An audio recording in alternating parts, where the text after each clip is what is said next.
Assalamualaikum warahmatullahi wabarakatuh. Nama saya Nurmala Rahmawati dari Prodi Bahasa Indonesia semester 3. Di sini saya akan menjelaskan bagaimana cara membaca menggunakan metode SQ3R untuk memenuhi tugas UTS mata kuliah keterampilan membaca.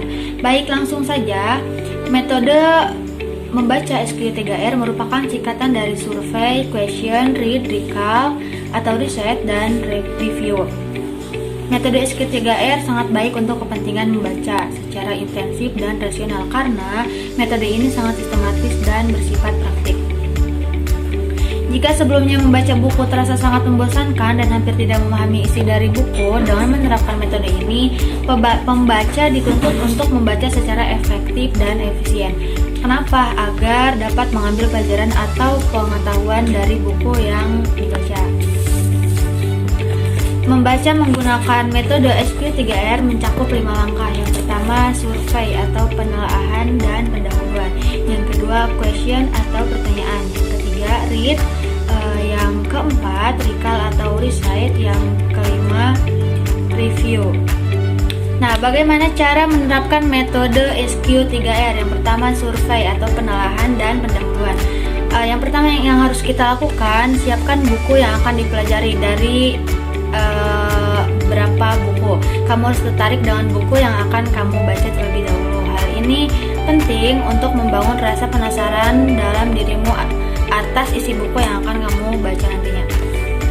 Kamu bisa membaca bagian sinopsis, bagian belakang buku. Kamu juga bisa tertarik hanya dengan membaca judul, subjudul, hingga daftar isi. Yang selanjutnya, question atau bertanya. Langkah selanjutnya yaitu menyiapkan pertanyaan sebelum membaca isi buku.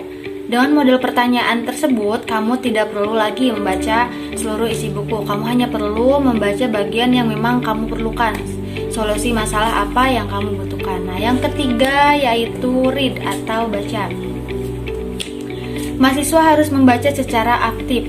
Kamu harus fokus pada setiap paragraf yang kamu baca. Nah, di sini mungkin kegiatannya membaca kembali buku yang kamu belum pahami.